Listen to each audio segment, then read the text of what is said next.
Fallout Equestria, Project Horizons. By Somber. Chapter 24, Hell of a Night.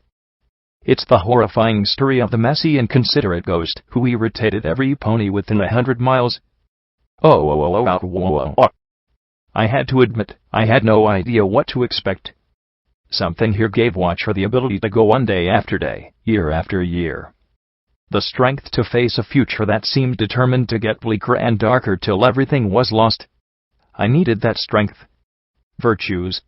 Friendships. Even love wasn't enough. I needed a reason to live. Or else I was already dead.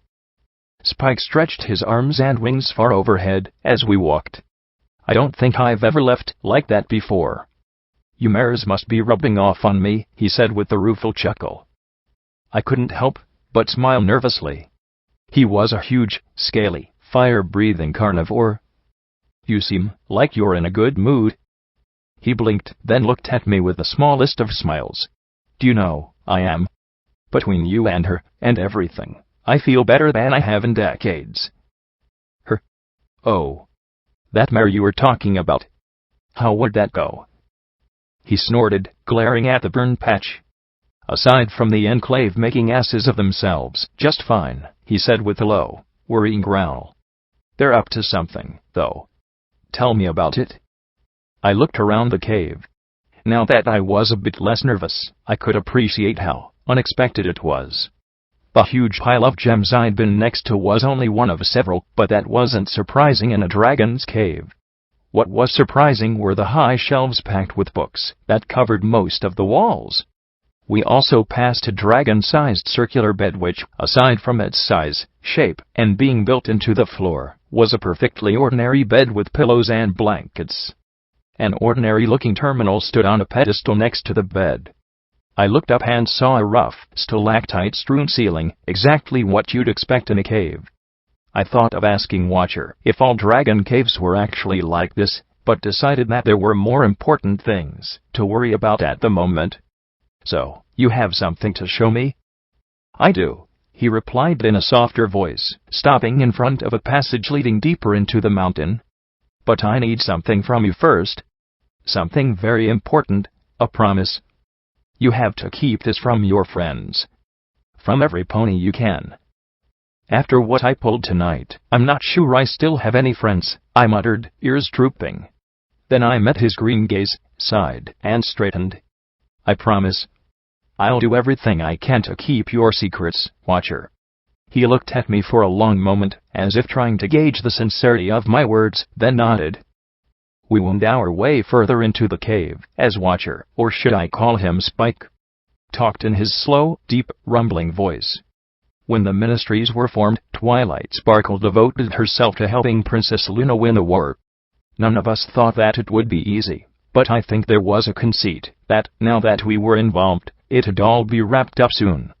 But the bigger the ministries got, the less endless Twilight saw of her friends. Did you know that, for years, Twilight lived almost completely alone in Canterlot? He asked, looking back at me, and I shook my head dumbly. She had me, of course, but her entire life was studying, and thinking, and learning new magic. Then Princess Celestia sent her to Ponyville, she met her friends there, and stopped the rise of Nightmare Moon. Together, they could do anything. But once they dove into the ministries, they were slowly pulled apart. It wasn't like there was some plot to keep them isolated. The war was just so big that, honestly, there was no way for us to be together like we used to. And Twilight, she regressed to how she lived in Canterlot, except that she was desperate for those moments when she could be with her friends. For times where they could pretend like everything was okay. Most folks thought she was happy being in charge of an entire ministry dedicated to arcane sciences. He let out a great sigh. Deep down, I think she hated it more than any pony. I don't understand how it happened, though. I mean, why didn't they just quit if they were so unhappy? He stopped and looked down at me again. How it happened is a bit more complicated. But as for why she didn't just quit, why don't you quit being security? I arched a brow and gave a little smile. Spike, I was going to blow my brains out 15 minutes ago. That was suicide. I mean, why don't you quit? He asked, pointing at the word security on my barding with his huge claw. Take that armor off. Go back to chapel. Let every pony know you're done with wandering the wasteland and helping out Hoofington. Why don't you do that? Seems a bit saner than killing yourself. The thought hadn't entered my mind, and I sat down hard. Why hadn't I thought of that? Just give up the job without giving up life. But the thought of what my friends would say, what DJ Pond 3 or Priest or Bottle Cap would think. I swallowed hard at the unpleasant thoughts, and he nodded. Exactly. It's easy to die. Not so easy to quit. Once they were the ministry mayoress, they couldn't stop. They wanted to. I don't think even Rainbow Dash liked what they'd become. But they couldn't, not without completely humiliating themselves and letting down Princess Luna. He looked away with a wistful gaze. There was a time, about 5 years, after the MAS formed, that I thought she was going to do it. Step down. Hand the ministry over to Mosaic and Gestalt. Just walk away to the life she wanted. So what happened? Shattered hoof fridge. The assassination attempt on Celestia, I think, broke something in her. After that she became consumed. Her friends grew further and further apart, especially her and Pinkie Pie. But even I wasn't around like I should have been. Then, one day, she showed me this, he said, as we reached the end of the tunnel. The chamber beyond was huge, large enough for Spike to rise to his full height. I'd never seen so many mainframes. The 6 walls of the chamber formed a hexagon lined with gems and arcane machinery. In the center of the room, though, rose a large, elegant stalagmite of technology that made the walls seem like only a step above bare rock. It seemed to breathe silently, as if it were asleep. My eyes were drawn higher and higher up that spire, until I was looking out at a black patch of faint stars. Then I promptly fell back with a limp thud. Spike blinked in surprise. Sorry, I muttered lamely. I'm not good with heights. I rose to my hips and gave myself a good shake. What is that? This is a Crusader super mainframe, he said quietly, as if it could hear him. It's one of the single greatest arcane machines ever invented, capable of handling both technological data of staggering complexity and employing precision magical effects. He looked up at it. She designed it herself, completely secret from the rest of the ministries, and even her own people. I couldn't believe that. There was no way one pony, or even one pony and a dragon, could build something like this or keep it secret. The materials and technology. Then I looked at him again. The OoooOOOoo did this, didn't they? He looked shocked. Even a little impressed. Do you know about them, Hut? He looked at the supercomputer with a grudging glare, and sighed. Yes. She commissioned it from the OoooOOOoo. Golden Blood got the machines, the equipment, from somewhere. Everything completely off the books. 100 ponies lived in this cave for 2 years straight constructing it. Then he had their memories erased. I don't understand. Why the big secret? What is it? I asked, looking at the sleeping machine, as if expecting it to wake up and talk to me. Was this what EC1101 was for? This machine is designed to cast a spell, the single greatest and most powerful spell of all time. A mega spell specifically crafted to affect, potentially, all of Equestria. I looked at the device in awe. It has the ability to purge the wasteland of taint, neutralize radioactive contamination, and restore life to the land. It's called Gardens of Equestria. I fell over again. Oh, is that all? My head reeled at the possibilities. I could imagine the dealer dropping his dusty cards in shock at this. He nodded, as he gazed at the machinery. It taps into a source of power greater than even Princess Celestia and Luna, the elements of harmony. He walked along beside me as he pointed at jeweled necklaces sitting on crystalline pedestals surrounding the central machine. Honesty. Kindness. Laughter. Generosity. Loyalty. He paused for a moment, his green eyes lingering on the last, which was a strange crown thingy instead of a necklace. Magic. So, let's get this show on the road. How do we fire it up? I asked, as I looked at the machine. Maybe there was a button that needed pushing. A bright red one? I reached towards a likely-looking gem, but caught Spike's look. Right, no touchy. Weekend, he said softly, it won't work without the elements of harmony. But, I thought you said that those were the elements of harmony. I said, waving a confused hoof at the necklaces and crown thingy. He looked like he was trying to decide whether to smile or not. They are, but, he began after a moment, I suppose you could say that they are dormant. The physical forms of the elements of harmony aren't enough.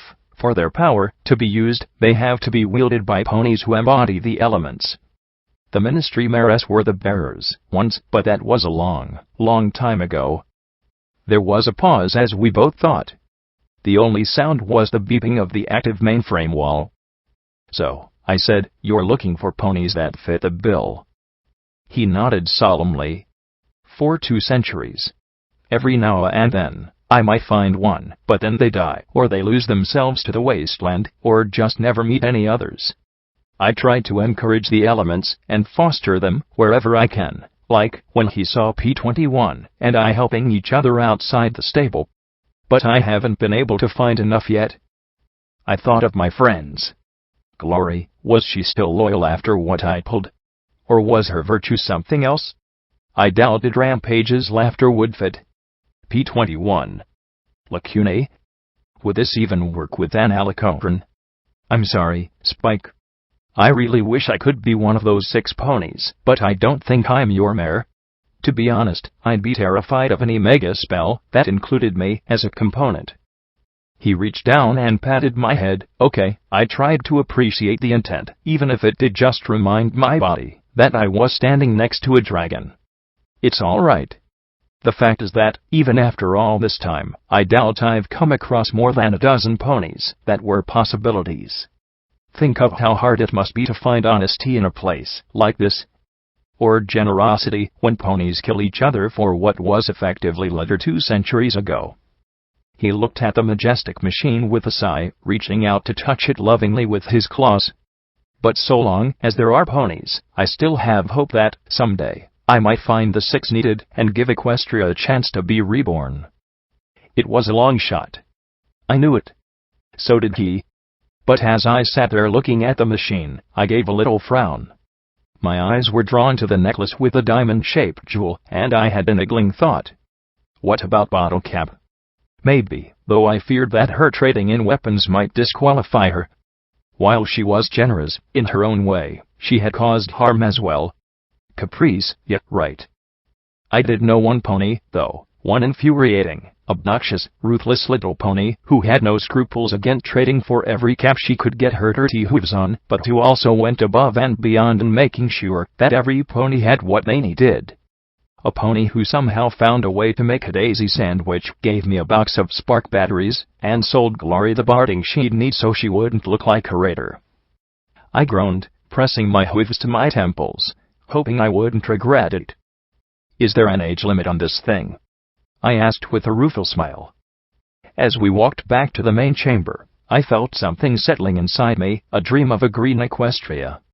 I knew that gardens wouldn't magically make everything perfect. There was still the Enclave, and the mysterious projects to deal with, and the raiders, and the slavers, and the bandits, and the remnant, and goddesses knew what else, but an Equestria, where the land could grow uncontaminated food, and the rivers lacked irradiated water. Maybe it could even disrupt the enervation that sickened countless ponies. The idea, the sheer possibility, was intoxicating. Sure, the odds were slim. But I'd beaten Gorgon and Deus, and had a boat dropped on me. I could take those odds. I looked over at a display case, minuscule compared to the bookshelves that surrounded it, smiling fondly at the set of 6 figurines inside it. Together, they just looked whole. Happy. Compared to those 6 figurines, every memory I'd had of the friends was stained with gray. I told him about charity, and my hunch that her virtue might be generosity. The dragon rubbed his spines, a little skeptical but willing to consider the possibility. It was the best I could do. It's hard to believe that all of this was done secretly, I marveled, but noticed Spike seemed a little put out by the comment. You'd have to know gold and blood. Then you wouldn't be surprised at all, he muttered darkly, plucking up Ruby. His green eyes narrowed as he squeezed it, crushed it into powder, and tossed the clawful into his mouth. "Did you know Golden Blood?" I asked, and he nodded with a dour look. I felt curiosity nibbling at my mane. I see the ministries everywhere I look, but the OIA's been nearly impossible to nail down. It was designed that way. Again. You'd have to know Golden Blood. He licked the rest of the red powder off his fingers, then blinked, and looked at my wide grin. He sighed. Every pony knows about Celestia, Luna, and the Ministry Mares, but no pony knows about Golden Blood, because he was always 2 steps away from everything. He was smart. Not like Twilight Sparkle smart, but he knew things that I couldn't imagine any pony knowing. He could read zebra and speak dragon. He probably knew most of the most influential ponies in Equestria. But above all, he knew politics. And he was the one who knew that what he was doing was wrong, and did it anyway. I don't understand. Why was forming the ministries wrong? Didn't your friends agree? Princess Luna didn't force them into it, did she? I asked, remembering that beautiful, if faintly flirty figure. If you mean, were spears involved, no, Spike muttered, then sighed. I was there when Luna met with my friends, and so was he. The purple dragons nodded softly. She explained how Twilight and the others were ponies she respected, ponies who had saved Equestria in the past and now were needed to help protect Equestria again. How something had to be done to restore confidence after Littlehorn. Then Golden Blood tried to talk us all out of it, he said sourly. He what? I blinked, stupefied. Spike stretched his arm to the terminal, and with shocking deftness accessed a file. Twilight somehow got her horn on this recording. The terminal crackled for a moment, then Twilight Sparkle's voice came out loud and clear. I don't know how we're supposed to help, Your Majesty. This war seems too big for us. For any one pony to be able to affect. I knew the rasping gasp that came next. I know it's intimidating to consider, Twilight. We're not afraid, snapped a mare, and my eyes were drawn to the figurine of the Cyan Pegasus. You should be, Rainbow Dash, Golden Blood said grimly. We're not asking you to risk your lives in a fight, or to go on a quest for some treasure. What we are asking you to do is to assume responsibility. You will be given the power not just to act but to direct others to act on your behalf. To work under your direction. To make your vision a reality. This is not the same as working on your own or with your friends. If you fail, the consequences fall not just on your heads, but on thousands, perhaps millions, of lives. Can you accept that responsibility, Twilight? Or you, Rainbow Dash? Applejack? Fluttershy? Rarity? What about you, Pinkie Pie? He said in a grave voice. If not, then make your apologies right now, and go. Golden Blood. This was your idea, Princess Luna protested. Then there was another wheezing gasp, coughing, and wet. It sounded like he was drowning. Your Majesty. I know you wish to rule, and to see this war to victory. I beg you to reconsider. We have an opportunity to create a new future for Equestria. A new society. No good can come from perpetuating this conflict. Sue for peace. Let the ponies of Equestria find another path. Live a life away from power. Luna sighed. I can't. Golden Blood, do you know I can't? They took Littlehorn from me. Please? Help me make this new government a reality. A long pause. A soft, resigned sigh. As you wish, Your Majesty. The recording ended, and Spike turned back to me. After that, he worked with Twilight and Luna to get everything organized. He talked extensively with each of my friends, working out what powers and ideas they wanted, and codifying those into laws. He worked with Rarity on the image that was needed to shore up the ministries. He worked with generals, aristocrats, and bureaucrats to get them to go along. He gave a snort. Finally, he had a heart attack. Nearly died. Fluttershy personally nursed him back to health. He rolled his eyes and gave a soft sigh. It was funny at the time. A pony so fixated on something that their heart stopped? Where had I heard that before? Oh, yeah, my own stupid butt nearly dying in the ruins of Frankfurt. He almost died creating them. But I thought he was against the ministries. He sighed and shook his head. I know. With one breath, he told us not to do it, but then he put every effort into making the ministries a success. That's the kind of pony he was. For a time there, I really hated him. His low growl made me glad I didn't have any yellow on me. You did? Why? Because, before he and Luna showed up, I had a good life with my friends. Oh, there was the war, and Celestia's missions, but they didn't feel much different from the adventures we'd had before, he said sourly. But you know what he told me? He asked me if I hated him. I told him I was a little cranky at the time, so I won't repeat the language, but I called him every last name in the book.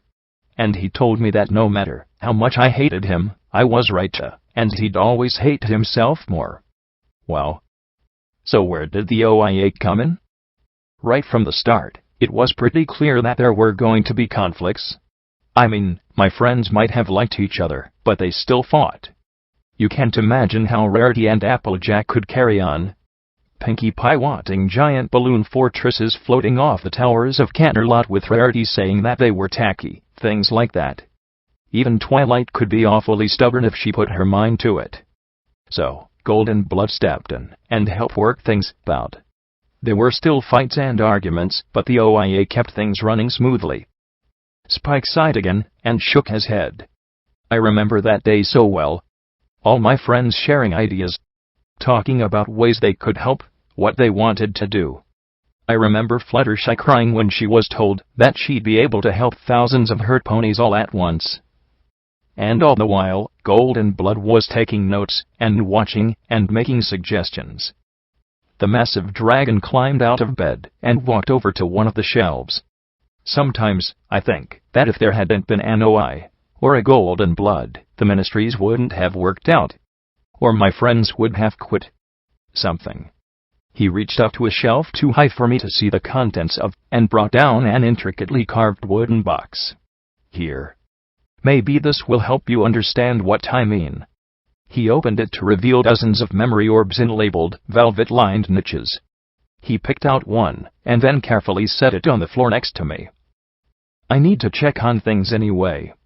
I get anxious if I stop paying attention to things going on for too long, he said, as he returned to the bed and started typing at the terminal.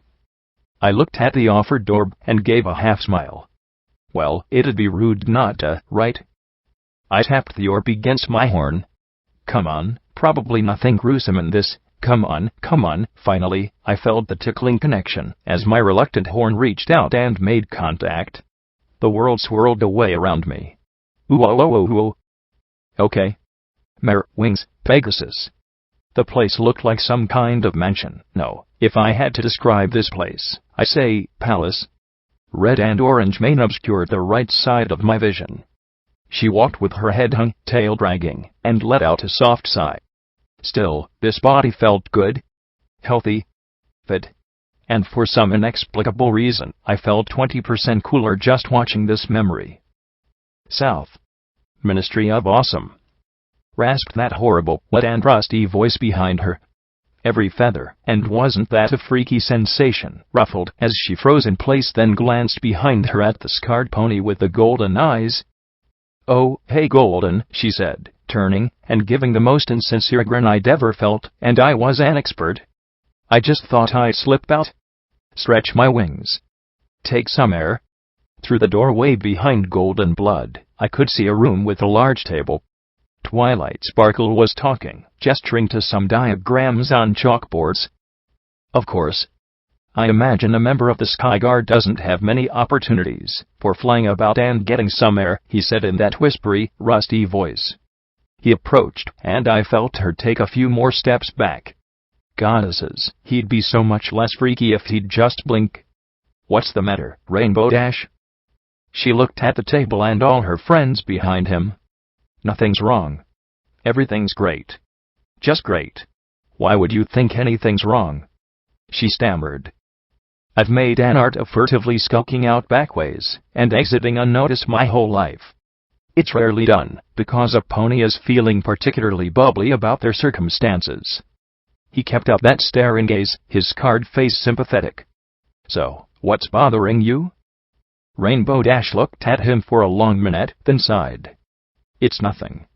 I'm useless. I can't see why you think so, he replied, and she blinked and frowned.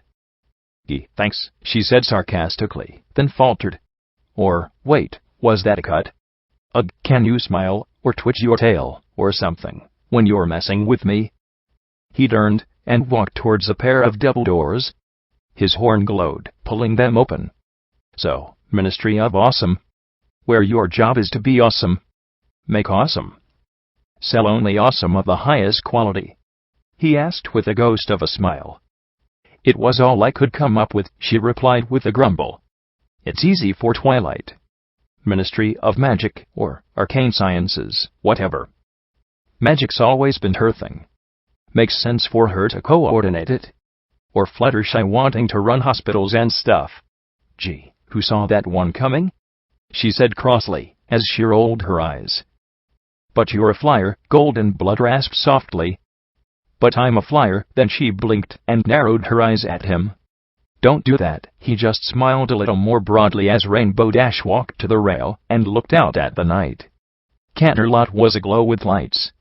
Far to the west was the golden glow of Manhattan. She sighed and closed her eyes. But the only thing I'm really good at is flying. So, what am I supposed to have a ministry that regulates flying? Holds ratios. That'll really help Equestria. You do have other strengths besides flying. Your loyalty goes without saying. You're brave, if reckless. Tenacious. Beautiful. Okay, I felt her blush something fierce, but then he said, but I know you feel inferior to your friends. She snorted. Yeah, right. What do I have to feel inferior about? He smiled softly at her, and she muttered, right. Don't answer that, she took a deep breath. Look, I'll be fine. I'll figure something out. Somehow. She huffed as she folded her hooves on the marble rail of the balcony. It'd just a lot easier if I were, well, more like Twilight. Why, because she's smart, and you're not. Rainbow Dash looked at him, her ears drooping. But he simply put a hoof on her shoulder. You are not stupid. Perhaps you are not like Twilight or the others, but you are cunning and creative. I've seen you fly. Rainbow looked at him more directly now. What you really need is a challenge. Well, yeah. That's part of the reason I joined the Sky Guard. But this isn't a race I have to win or something. I can't just fly out there and beat up all the zebras with my own hoofs. Then she paused and rubbed her chin, adding, maybe. We're in a contest now. War is a team sport, with deadly and desperate odds. Win, and you live. Lose, and you might die, he said quietly, then smiled slowly. But there's more than one way to win this contest. Say, if you cheat. Cheat? Rainbow Dash blinked. How the hell do you cheat at war? I didn't know there was a rulebook. Most ponies might think that wars are won on the battlefields, and there's no doubt that battles are critical. But what if an army arrives to the battle hungry because their food supplies were blown up? Or lacking weapons because the shipment was delayed? Or late because their base lost power? He asked with that steady little smile. Do you think that might change the battle? Well, sure. That makes sense. She cocked her head at him. So, don't we do that? He gave a tiny shrug. Our military is all about winning the battle. They aren't creative or cunning enough to risk going behind enemy lines and fighting dirty. Sabotage. Infiltration. Spying. These are tools the army just isn't flexible enough to use efficiently. He was good. So good that I couldn't tell if he was playing her up to create that ministry or actually trying to help her. Rainbow Dash sat hard, running a hoof through her mane. And you're saying the Ministry of Awesome could do all that? It could do far more, but that would be a start.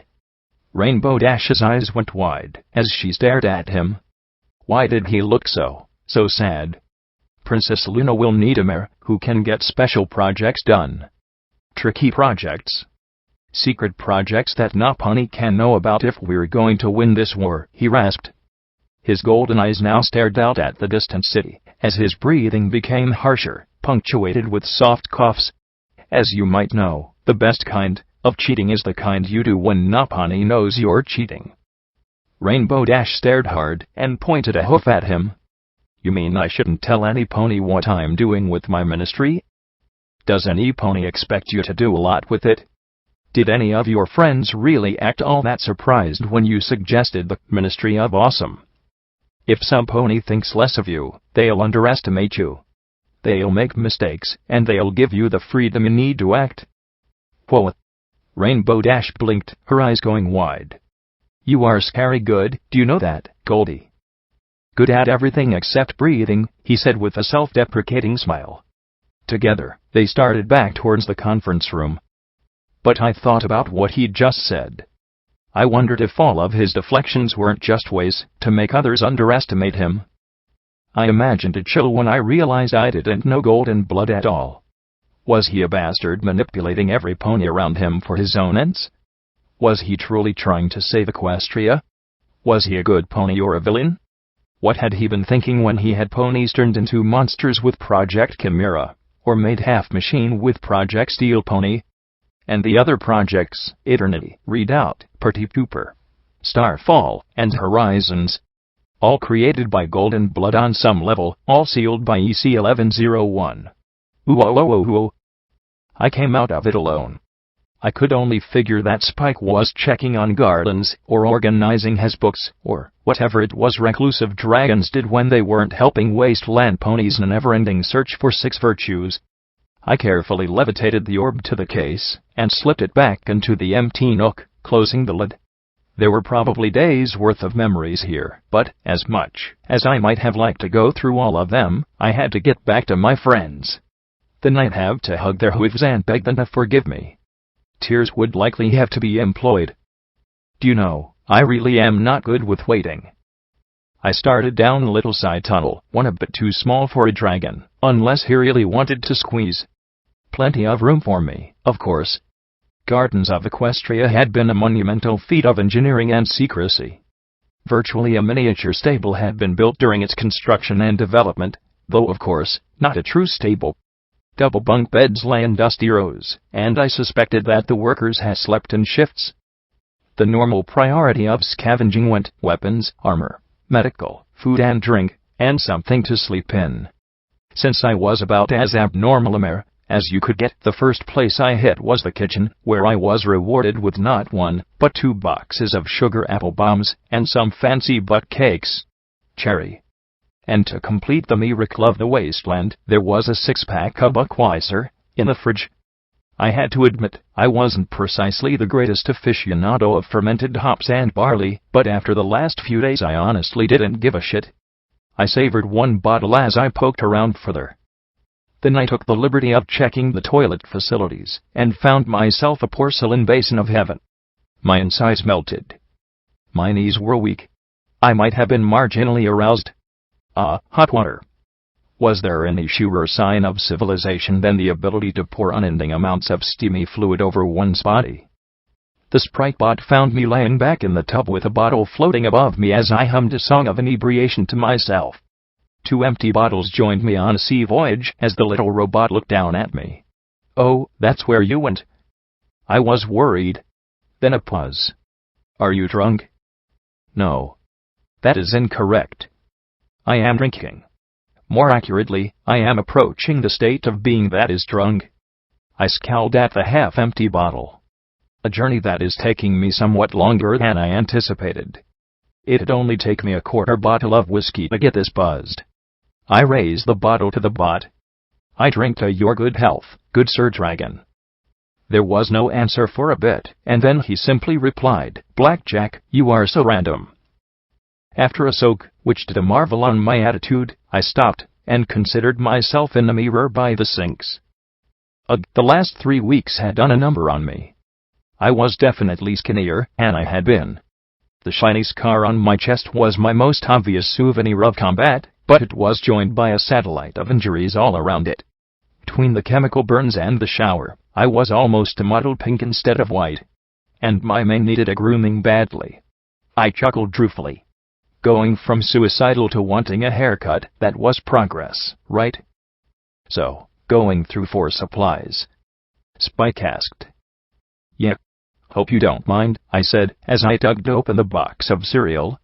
I know that this is all your stuff. Don't worry about it. I'm not using any of it. Honestly, I forgot that those smaller tunnels were down there. I personally wondered how Spike had managed not to go stark-raving mad all alone. I suppose having guests like me and his mysterious mare friend did him a lot of good. So, tell me about your friend, I asked around a mouthful of sugar apple bombs, wonderful powdery dust all over my muzzle, as I floated the box on my left and the beer on my right. I found an arm's length and did a little happy dance at the sight of the ammo containers. It was almost like my birthday. Who? Oh. You mean Litlepe and her friends? Yeah, I said, as I looked in one ammo box, and gave a little squeal of delight. Despair, my poor shotgun, because some pony had included explosive rounds in this arms locker. I had missed the little orange shells of Boom. What's she like? Well, it's kind of hard to describe her. She's kinda like you, actually. That made my ears perk. Minus the drinking, he added. I snorted. If she couldn't handle a little wild Pegasus, she struggles every day to make the Wasteland a better place, no matter what. Okay, I could excuse sobriety for that. She's like me? Poor dear, I said with a smile, cleaning out his supply of shotgun shells, but leaving the other ammo. Maybe someday the Litlepe or some other pony might need some. I also found a second pump action and a sweet muzzle choke that would help reduce the spread of my buckshot.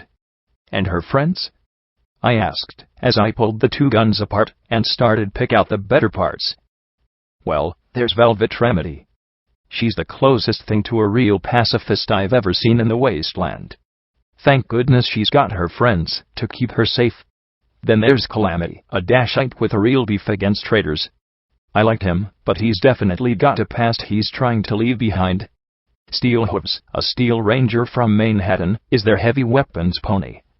Not really sure about him, but he's much better than the rest of the rangers, Spike said with an annoyed snort. I cocked my head and looked up at the little machine. You have a problem with the steel rangers. Any pony who puts more importance on a suit of power armor or a Gatling gun than on a pony needing help isn't much of a pony in my book. Plus there's the fact that they feel they've got a mandate to possess any and all technology they deem advanced enough. He noticed my I am not getting the problem look and sighed. What's the most advanced technology in all of Equestria? Oh, shit. You think they'd try and take it or something? More like try something and get it damaged when I stop them, he replied, and I could just imagine a toothy draconic grin. I thought about that. I really didn't know very much about the Steel Rangers. Then again, there was so much that I didn't know very much about. So, is that all of her friends? Her close ones, the ones who travel with her, yes. I inspected the shotgun parts in silence for a few moments, but then a thought struck me. Do you know the stable dweller too? I said with a small grin. There was a pause. Yeah. What's she like? I asked, as I carefully added the mod. I didn't want my gun blowing up later, because I'd screwed the thing on wrong. Well, Blackjack? You mean you don't know who she is? Well, no. It's not like she gets out east a lot, I said with a small huff of annoyance. I like to imagine her as some big, tough, take-no-shit kind of mare. Sorta like, did you know Big Macintosh? Do you know Applejack? So you must have, I said, as I wandered into a small medical bay. 2 spare buck, magical bandages, and dusty, but still beautifully lustrous purple healing potions. That would really heal. Goddesses, I hated enervation. That's what I imagine she's like. Big and tough and strong, and doesn't let anything cross her. She probably dual wields miniguns with missile launchers strapped to them. I brightened as I grinned. She's probably got some kind of power armor too. Like magical super heavy plate that blasts lightning from her horn. And flies. There was a prolonged silence from the little machine. Spike! I frowned. From somewhere deep inside the mountain, I thought I heard laughter echoing down the halls. Well, Spike must have seen something really funny on his monitors, because for the moment I was left alone. Hopefully he'd share the joke. Then, in the corner of the barracks, I saw a small door I nearly missed. Well, couldn't pass up the broom closet, now could I? But this led to a small office and side room rather than more storage. The room was quite full but very neat. Somehow, it felt like my mom's room, and I felt like a trespasser inside. Books lined the walls in alphabetized neatness, and there were diagrams and designs of the supercomputer I'd seen earlier. 2 beds, 2 desks, 2 terminals, a safe. The terminals took one look at my feeble hacking skills, and virtually spat in my face in contempt. I had better luck with the safe, though. Inside were a lot of papers, a bag of bits, and a recording device. I played back the recording. "Is that everyone, Golden Blood?" Twilight Sparkle asked softly. "Almost," he replied. "I've modified their memories. They'll remember working on Stable 93, when a gas leak knocked them all out and the stable had to be evacuated." He gave a horrid raspy little chuckle. "Close enough to the truth for your ends, I think. I'll never know how you arranged this with stable tech, or managed to keep it a secret. It's incredible, Golden Blood." And then there was a soft sound of a kiss. Twilight. "No. Oh, wasn't that an awkward silence?" I'm sorry. I don't know what came over me," Twilight stammered. "You're happy, because you finally made something that will save Equestria, if the worst happens. I hope it does. Hope it works, or hope that the worst happens." Now it was Twilight's turn to sound skeptical. "You sound like you've already given up on winning the war." "Well, pessimists are always pleasantly surprised," he replied faintly. "But if you really believed this would end well, you wouldn't have bothered to create gardens. Somehow, the zebras got their hooves on mega spells. I can't imagine it. Our most critical and highly guarded secret, and they've got them now. It's now just a matter of time before they're weaponized." Twilight muttered softly. "Yes. But that's something for morale to uncover," he replied, and got a long low hiss of disgust. "Something wrong?" "Morale, Pinky. I don't know what's wrong with her. What's gotten into her? The spying. The drugs. The arrests. How did she turn into this?" Twilight muttered softly. There was a momentary pause, and then he said quietly, "You, of all your friends, should understand." "What?" There was a little shock and anger, but curiosity as well. "Do you know what it's like to be in a room filled with hundreds, and feel utterly alone? You're brilliant, Twilight, but you know that there are few who really and truly care for you. You're respected, certainly, but feared as well. Do you know how sensitive and perceptive Pinkie Pie is? Do you really think there's a single pony around her that likes being with her?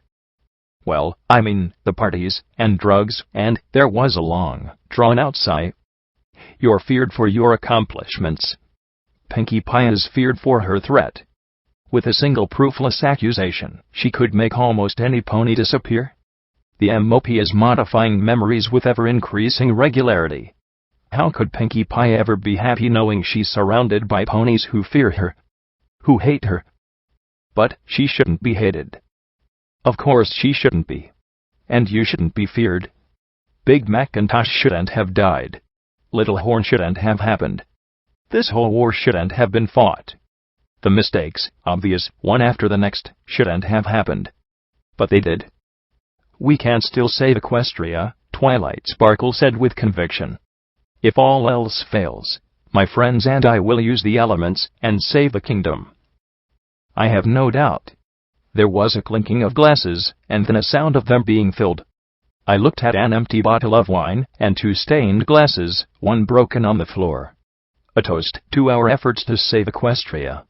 One way or another, she'll be returned to what she should be. A sound of drinking, then a sigh. "Well, I guess there's nothing left but to erase your memories now, as well, Golden Blood." "Ah, yes. I'm afraid we're going to hit a snag there, Golden Blood said softly. I'm sorry, Twilight. Golden. What are you talking about? And then there was a soft thud. You are brilliant, Twilight. But sadly you're not sneaky enough. You won't be able to keep this secret forever. I will, he said softly.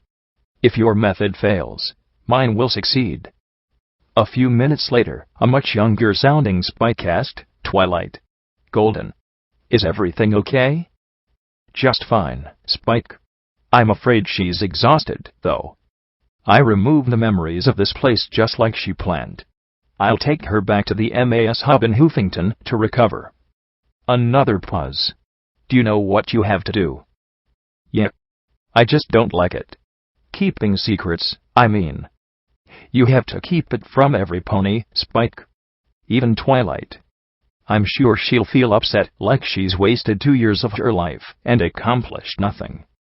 But why do we have to? If Princess Luna finds out what we did here, it would be a sign that we think she'll fail. Planning for disaster means you believe disaster will occur. I'd be exiled, or imprisoned in exile. Twilight might face even worse. I don't want that to happen, and I know you don't either. Besides, if the zebras found out that Gardens was here, then it would be immediately targeted. Right. I'll just tell everyone that I'm ready for a lair of my own. I'm finally flying now. Pretty soon, I won't even be able to fit in the Ponyville library anymore. He let out a long sigh. I just wish that you and Twilight had agreed to wipe your memories instead of hers. Yes. But I can keep secrets better than she. I don't like keeping them from her, Spike grumbled. I know what you mean. Neither do I. A long rusty rattling sigh sounded. I'm drowning in secrets, Spike. One day, all these secrets are going to kill me. I sat back, looking at the recording in horror as the playback ended. I took a slow, thoughtful sip of my beer. Twilight had sacrificed 2 years of her life to make Gardens, and she hadn't even known about it. How could he? Yep. That's the kind of bastard he was, the sprite bot said behind me, making me jump to my hooves and whirl to face him. One moment he was talking with her about Pinkie Pie, and the next he was drugging her and wiping her memory of the greatest accomplishment in history. What happened to her? I asked quietly. She became obsessed with winning the war. She got her hooves on another OIA dirty secret and renewed its research. Everything became focused around that. All the rest of us just fell away. Why did it sound like you were working with Golden Blood, if you were Twilight's assistant? I asked, hoping this wasn't going to be a sore point. It's complicated, he said. When wasn't it? I worked with Golden Blood on and off over the years. Said I wanted to do my part, and all that, but really, I was just spying, trying to find something to use against him. I take it that it didn't work out like you expected, I said with a sympathetic smile. I trotted my way back out to the lair as Spike went on. Golden Blood wasn't what I expected. You saw the memory and heard that recording. I thought he was a villain who took my friends away. I thought he liked the war. Spike sighed. He did that a lot, but I supposed that he had plenty of reasons to. Did you know that, throughout the whole war, the OIA kept back channels with the zebras trying to negotiate peace? Or that he ran constant interference to protect non-ponies too? He'd work for hours, sometimes days on end, before he'd collapse. Then he'd crawl back and work some more. He kept saying that he was trying to save Equestria. Not win the war. Not even end the war. It was always to save Equestria. I thought about that as I joined him in the main chamber again. The sprite bot chirped and flew up to a hole near the ceiling. I had to admit, I still didn't know what Golden Blood was either. If anything, I was even more confused now. Sinister manipulator? Misunderstood genius? A pony who saw the writing on the wall because he'd written it himself. How had what he'd wanted been any different than what Twilight had? Or myself? The more I hear about Golden Blood, the less I like it, I said. I saw Spike smirk and added, with my own smile, not him, so much. But it feels like he was the one who set up the big things. My magic levitated some square gems and placed them on end. Luna comes to him for advice, and he sets up the ministries. He talks your friends into becoming the ministry mayoress. He works in the OI, behind the scenes. The war gets worse and worse, and he starts doing the projects, like Chimera and Steel Pony. Then, I knocked one gem and it fell against the next, which fell against the next, and then whole pile was tumbling over. Yeah. Now you know how I feel about Gold and Blood. So what happened to him in the end? Wasn't he removed from being director? Suspended? Luna found out something she didn't like. I don't know what, but it caused a major shake-up. Still, I don't think even Luna realized just how much power he had at that point. I know that horse might have been in charge, but the entire OIA still went through Gold and Blood and Hoofington. No pony wanted to touch him. He knew too many secrets. Had too much leverage. Then, finally, he was arrested for treason. Treason? I gasped. He nodded gravely. No pony knew the details. It didn't matter, though. The next day, the bombs fell. Canterlot was consumed by the pink cloud. Gold and Blood probably died in his cell. He flicked away a diamond with an expression of good riddance. I frowned up at him. This wasn't quite what I expected. This wasn't anger. There was something else to this. Spike, why are you really upset with Gold and Blood? He gave me a sharp look, and I was reminded that I was on the wrong side of Spike on the food chain to press questions. Please? Tell me. I think that Gold and Blood might have done something in Hoofington. Something that's not over. Spike looked at me for a long moment, then let out another sigh. Dragons aren't exactly real big on family. Twilight raised me, and I loved her like a mother. She tried to teach me right from wrong. I grew up surrounded by mares, and don't get me wrong, they were my dearest friends, too. There was just one little thing missing. I thought of my own upbringing. Funny. 3 weeks ago. I never would have thought of it. No father. Yep. Not a lot of guys in Ponyville were real keen on hanging out with a baby dragon. Oh, there were Big Macintosh and Angel Bunny. Snips and Snails. But yep. Not a lot of guys. He sat up and put his elbows on his knees, cupping his chin in his claws. Do you know how I said I originally cozied up with the OI? To find some dirt on Gold and Blood. I nodded, and he sighed. Well, over time, it sort of changed. I'd never really spent a lot of time around a guy like him. I told you how scary smart he was. Well, that didn't wow me much. Twilight was smarter. But he was also strong. Determined. Focused. As much as I resented how he created the ministries, he was also the closest thing I ever had to a father. He told me once that a stallion had to devote himself to an idea, and, whatever that idea was, it would shape him for the rest of his life.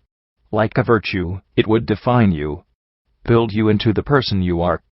It didn't matter if that idea was good or bad, so long as a guy stuck to it at all costs. The dragon looked back towards the depths of the cavern. Sometimes, when I get lonely, or frustrated, or just tired of this, I think of that. I think of what it means to be a guy. That I have to remain true to this. And even though I hate him a bit, at the same time, I can't hate him completely. I've tried, but I just can't do it. He sighed, and shook his head. The last thing he ever said to me, the night before he was arrested, was how proud he was that I protected the secret. That I kept the vigil. He was proud of me. I don't know if he was just lying to me, or if he meant it, but I still feel it inside. Well, you should be proud, I said. I think that, through it all, you tried your best to stay true to Twilight and what she tried to do here. I immediately brightened, as I pointed a hoof at him. In fact, why can't you be the element of loyalty? I'm sure you'd make a great Rainbow Dash. He blinked and waved his hands at me. Oh, no. There's no way I'm going to try impersonating her again. It didn't end well the first time, and it won't end well now, he said firmly, but then chuckled. But thanks for the thought.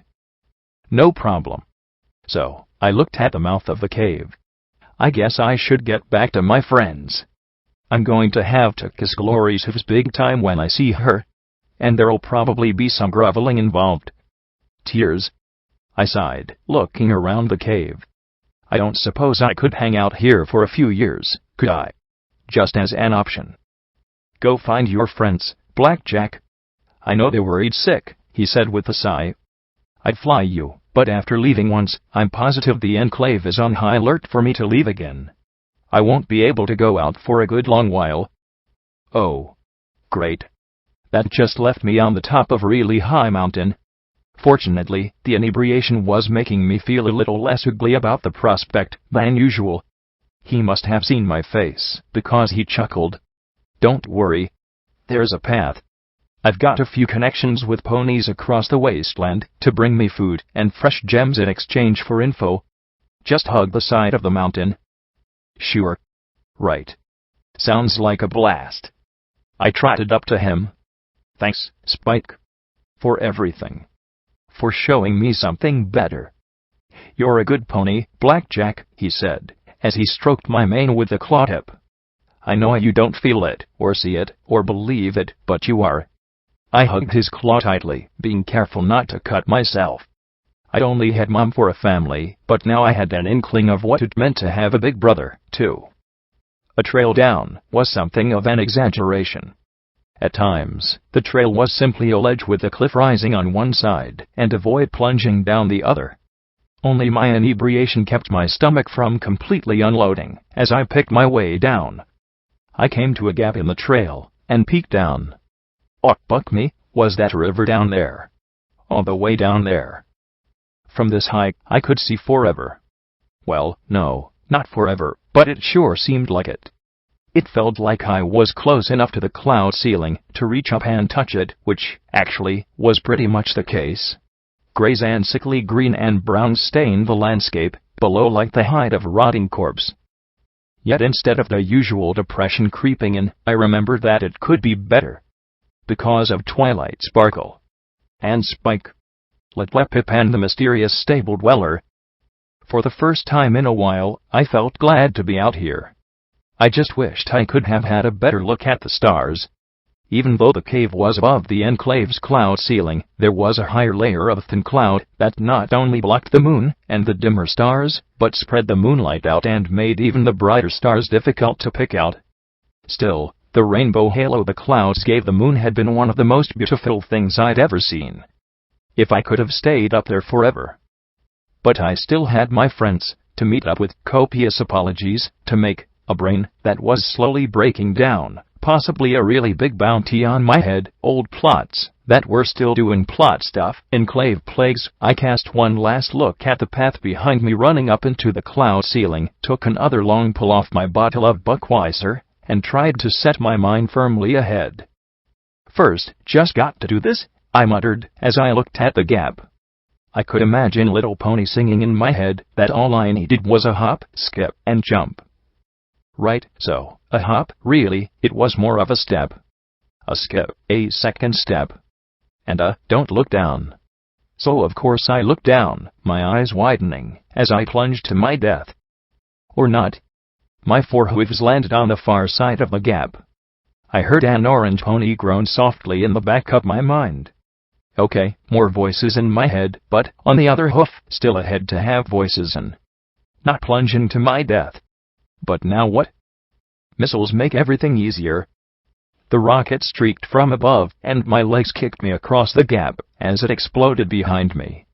The blast knocked me horn over heels and smacked me into the ledge on the far side. I lay there, upside down, as 2 suits of black Enclave power armor landed on my ledge, while a third remained hovering above us. Damn it, Boomer. Can't question her if she's blown to pieces, yelled the leader through her helmet. Right. Saves us all the yappin', muttered the buck beside her. Till command asks why we used up a missile. I chuckled as I fell over, then pushed myself upright and sat there against the stone. I looked right at the mare who had more fiddly bits on her armor. I took her as the one in charge. You're coming with us? We got questions about that dragon in there. I slowly rose to my hooves, laughing. Why is she laughing? The buck beside her asked. Is she drunk, Twister? I levitated out my last bottle of Buckweiser and popped the cap with my magic, tucking it in my pocket as I stared right at the pair. Yup, I said as I took a swig off the bottle and pulled out my shotgun. I think I'm just about there. The three stiffened, but then I started to eject the shells one after the next and put them in my saddlebags. Right, the lead mare said as she watched me unload the weapon. You drop your guns and come along peacefully and there won't be no trouble. Just want to ask YA a few questions. Oh, I don't really think so, I said as I stared at them and started loading the orange banded shells. Do you want to know what's really funny, though? If you'd pulled this an hour ago, I probably would have gone along without a fuss. A normal, smart pony would probably have shot me right now. But I had my shootiest look going, staring at the trio like I was the one who'd ambushed them. They're twigged, the mare muttered, and I laughed even more. Who? Just a bit, I said with a grin. There's three of us and one of you. And ye are not in power armor. And you've only got a shotgun. Stand down, mare. I won't be asking a second time. Maybe if you've got 6 more waiting, I'd be worried, I said as I racked around into the chamber. But right now, I got my gun, my beer, a fire in my belly, and a grin on my face, and there's not a motherfucking pony in the Wasteland who can stop me. Right, she drawled, unimpressed. Sunset. The hovering mare's Gatling energy rifles started to spin. But it was already too late for them. I leapt straight at Twister as I slipped into SATS for 1 special attack and 1 standard, and as time resumed the beer bottle was flung end over end to smash across Sunset's visor and coated in sudsy froth. She reared back, her shots going high and blasting a crater field into the wall behind me as my second attack sent an explosive shell straight into the leader's face. Her beam rifles flashed over me as smoking rock rained down on all of us. With a final leap, I slid between the pair and fired a third shot, but what I'd intended to be a gut shot on the leader simply blasted her scorpion tail. Oh. By the way, did I mention this was taking place on a ledge? My hood scrabbled on the gravel as my rear end slipped over the edge. Boomer stabbed his tail at me wildly, the sharpened spikes barking off the stone. I stretched out my left hoof, gritting my teeth as the spikes smashed hard into the reinforced casing of Marmalade's pip-buck.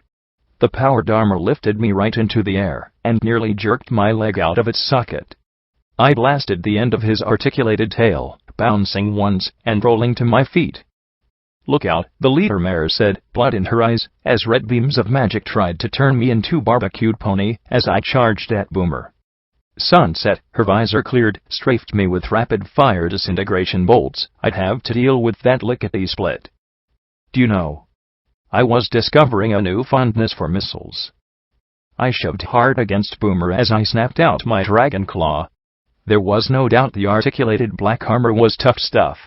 With the exception of the visors and the extremities, I didn't really have much that would chew through it without a lot of sustained fire.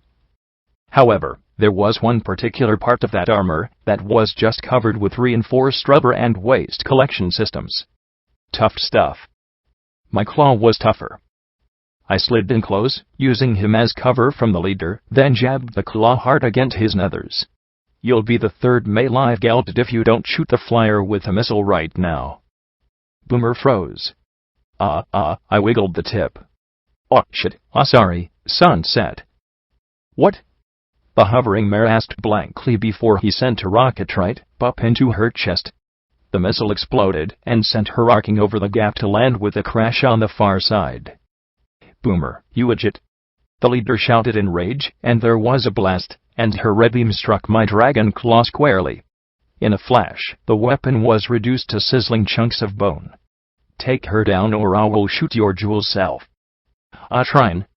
He shouted as he shoved me away, but I swapped back to my shotgun and was blasting at his wing guards and weapons now. The leader had taken to the air, her weapons were far more accurate at range, and my shotgun. But not much more than my rifle. In SATS I targeted her head. 2 rounds would probably do it. Be kind, except, if I killed her, it would probably make even more trouble for Spike. They already had questions for him. I cancelled the 2 shots and placed one on each of her beam rifles instead. Luck was with me. The armor-piercing rounds I'd loaded in the print shop tore right through the delicate magical weapon components. Boomer was turning to face me as he loaded another missile, but once more I was running. My body smoked from the beam impacts, but at least I wasn't smoking, as I jumped on top of him and put 2 rounds straight through one of his wing guards and into the feathered appendage. That was when the leader swooped in and tackled me. In a second, we were over a very long drop as my legs wrapped around her. Gotcha. She laughed. I had to admit, she had very pretty lilac eyes. Then I pressed the shotgun against her head. "Ya can't be that crazy," she shouted as her eyes went wide. "Ya die too?"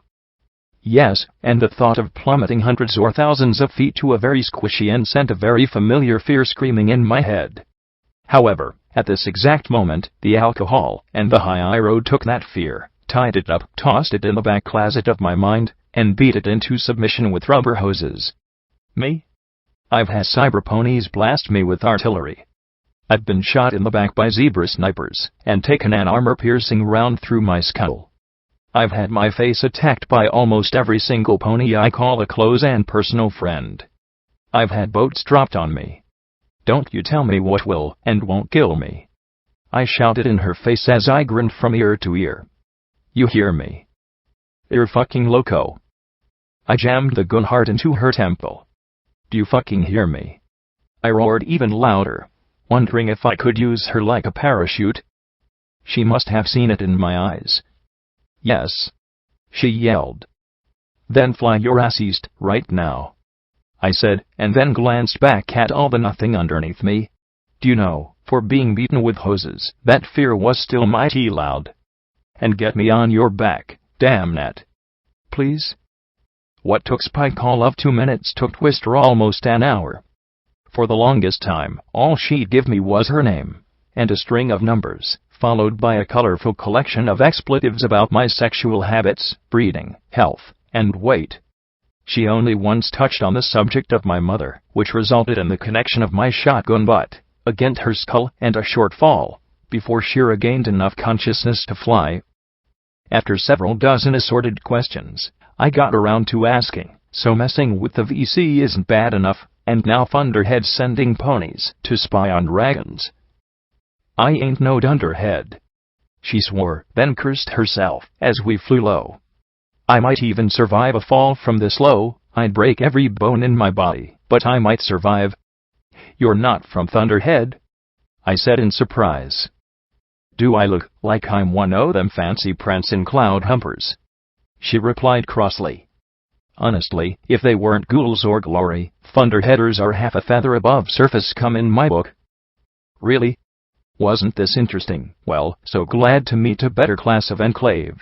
So where are you from?" "Won't mean nothing to why," she drawled as she glared back at me. "No harm in telling me, then," I countered, as we approached Starpoint. "Navarro," she replied after several seconds. "You mind telling me what you and the dragon were yapping about?" I thought about it and then shrugged. He was helping me out with a problem. "Problem?" "Yep. I got a lot of ponies killed. Hit me hard. He was helping me get through it. He's nice like that. You really should leave him alone." "Nice?" she snorted. "That dragon torched one of us for trying to take a fugitive into custody. Don't you tell me how nice he is." I laughed. "Wait, you tried to take something from a dragon's lair? Even I wasn't that stupid." She glanced back at me, her lavender ears reddening. "Well, yeah. Right. Good call. Be glad only one of you got toasted." "He probably could have killed all of you," I pointed out, and she clearly didn't like it. "Ain't nothing you'd understand," she muttered. "Maybe not. But I was in security in my stable. So I'm sorry. I know how bad it hurts to lose your own." And I could still hear that word and smell that smell, as if I were still there. I wondered if I always would. Then I adopted a lighter tone. "Still, I got to admit that I am just burning up with curiosity about your problem with Thunderhead. Because they've really got my hate too, and it seems damn stupid for us to fight each other. You're a surfacer. I ain't allowed to talk to YA about nothing, she muttered stubbornly. Got to keep our own safe and sound. Believe it or not, I understand that better than you know. Security, remember? I said, as she finally touched down on the rock. I slipped off her. Thunderhead operative light waves created a plague that infected my stable. Turned them all into raiders. I had to put them down myself, I said softly, as I found vigilance amid the rocks and lifted it. Phew, what? Her eyes widened in shock. You're lying. I stared right into her eyes. Tell me I'm lying again. And as I stared into her eyes, I thought of Midnight Scream. I thought of limp foals lying on the atrium floor. I thought of that horrible smell. But, as much as it hurt, I didn't feel that hollowness inside. She looked away quickly, and I took a slow breath, opening a sparkle cola and taking a sip. Anyway, you should probably get going, I said, as I unslung Taurus rifle. Why? So you can't shoot me in the back? She asked in alarm, her eyes narrowing. No. Because I'm seeing red bars? Lots and lots of red bars, I said with a swallow, as I lifted the rifle and looked through the scope. Through the darkness and spitting rain I picked out a leonine 4-man stinger tail, amid the stunted and dead trees. Manticores. Manticores, she said in alarm as she shielded her eyes from the rain. Damned Hoofington Skypus, she spotted them without the scope, backing away in alarm a little. What are critters like that doing out here? Following me, I bet, I muttered. No sign of the monster pony that controlled them. Well, take care. Have a good one. You held up your end of the bargain. I swept the rifle back and forth, looking for a skull to perforate. You're just going to stay here and die alone. She goggled at me. Well, you could stay and I'll have company. Your armor is trashed, and those manticores can fly. It's me they want. Not you, I muttered, as I glanced back at her. But she was looking at me funny. Like she wasn't sure if I were crazy, something else, or both. Can you buy me time? Possibly. For what? Let me get some scrap metal, and my armor will make repairs. I'll need a few minutes, though, she said, as she opened up a panel on her forehoof similar to a pit buck. Well, any stable in a storm, right? I'll try and leave some for you. She snorted and smirked. You better. I ran towards the woods, hovering the rifle to my left and the shotgun to my right. Sure, it looked badass, but I doubt any pony would be impressed with my aim. I found a nice picnic bench, rested the hunting rifle on some boxes of junk, and took sight. 2 manticores roared and broke free from the group, bounding across the uneven ground as their claws scraped off the stone. SATS let me line one of them up perfectly. 1, 2, 3 rounds in its skull, and the leonine monster staggered and fell to the side, unmoving. 1 down, a lot to go. I swapped targets and guns, my focus lining up a shot from the hip. The explosive slug fired, but lacking a hard surface refused to detonate, just slammed the monster back and stopped it in its tracks. I wasted 4 more before the beast went down. And the rest were coming. As quickly as I could, I swapped the explosive rounds for buckshot and loaded a magazine of hollow points into the rifle. I started backing up, firing with the rifle, till they were close enough for a pounce, and then swapping to the shotgun. There was no finesse in this, no elegance. Simply firing, and moving as quickly as I could, and not letting the giant felines pounce. If I'd had wide open area I'd have been fine. My butt hit a rock at the exact moment one pounced. I blasted twice with the shotgun, and the third time I heard the sickening sound of it firing on an empty chamber. Its 4 legs sunk 2 heavy claws into my shoulders, and it opened its mouth wide to chomp my head off. My eyes went wide as I stared into its gaping mouth. 3 magical bullets exploded right down its throat. The monster vomited hot blood over me, and then slumped against me. My horn throbbed with the sudden release of magic. Unfortunately, I was still pinned by the heavy body, as I struggled to shake the claws out of my barding. 2 more were racing at me. How many rounds were in the rifle? 2. I brought out vigilance and opened fire. The heavy 12mm rounds bit deep into the massive monsters, enough to hold them at bay for a few precious seconds, as I struggled to free myself. The second I ran out. Even with Vigilance's expanded magazine, it went through 10 rounds far too quickly. The less injured of the two pounced. Shit. I wasn't going to have a chance to grovel before glory. Find out what the other projects were, or where AC-1101 was going. Have a chance to find the other elements. Have really great make-up sex with glory. Fuck that. I screamed in furious defiance as I smacked the manticore across its face with vigilance, while thrashing my way free of the corpse. It didn't have to kill the monster, just distract it. A few more seconds. I pushed myself free, shoving the body aside, as I tried to summon a few more magic bullets. They weren't nearly as effective as the first volley, but they still blasted holes in the manticore's hide. Finally, the combination of pistol rounds and magic bullets dropped the beast in a heap. Unfortunately, there was one more, and I had 3 unloaded weapons and a horn that was shot, and 3 seconds between now and the moment the remaining manticore tore my head off. It leapt at me, claws extended and spittle spraying in a glistening arc as the beast prepared to rend my flesh. Then crimson beams flashed past me, the light striking it and transforming it into a glowing gray statue that exploded in a cloud of ash. Stepping onto the rock above me, Twister shouted in glee, "OoooooOOOoo! Bring it, you flying pussies!" With her momentarily drawing their attention, I reloaded Vigilance and my shotgun. She played the crimson beams at range, while I moved in for close and messy work. The remaining manticore scattered and disappeared back into the woods. My strength gave out as the adrenaline faded. "Well, thanks for the assist there." "We're nothing," she replied, and my mane crawled at the tone in her voice. Couldn't let an intelligence asset get killed. The hum of 2 charged beam rifles burst behind me. I let out a long, low sigh. "Why is nothing ever easy?" I said, as I lifted Vigilance, turning it over before me. I helped flank. Turns out they were looking to sell me out. I try and help my stable, then I have to kill my stable. I spare you and your friends, and you want to shoot me in the back. You don't understand, you idiot. When you made me fly down here, you exposed me to sky knows what.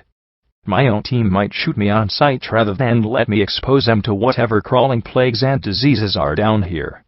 And the dunderheads would just hang me for a spy. I want to get back. I'll need something that'll put me through Decon rather than put a bullet through my brain. I got to take you back with me."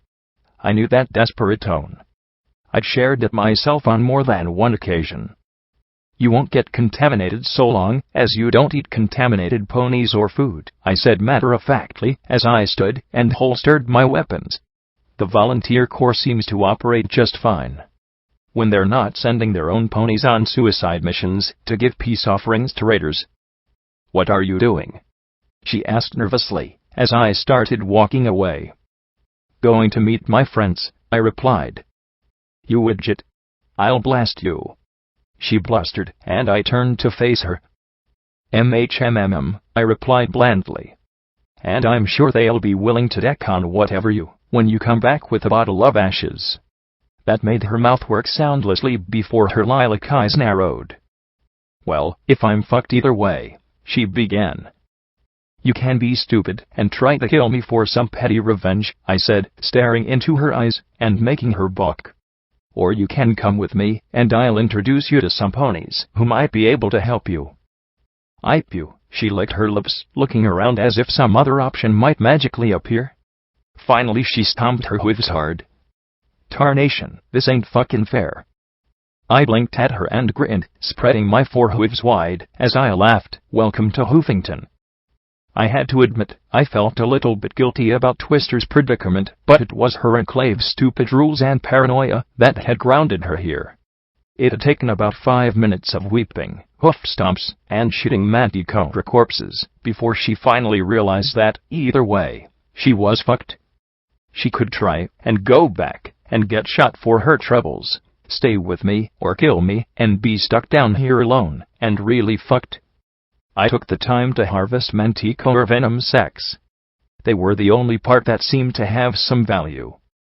Once more I was riding her through the air, keeping an eye out for more of the flying beasts. She alternated between cursing and flying silently. We managed to reach Pony Joe's before she finally put down for a breather. I swept the inside, but it was still clear and clean. South. Mind if I ask you something? Shut up. I'm busy buying pissed right now, she drawled. Yeah, I know. But you can be pissed and educational, I replied softly, stifling a yawn. You're not a thunderhead Pegasus, I got that. So, why are you so pissed off at them? She looked at the cafe sullenly before she shrugged. They think they're so special, like prancing are to stop honeys, or some shit. Ain't a Pegasus outside Thunderhead that don't hate them something fierce. That surprised me. From the way Glory made it sound, the rest of the Enclave should be thankful. Look. Enclave is a whole passel of towns trying to do our best to survive. We do what we got to do to protect our own. Always have.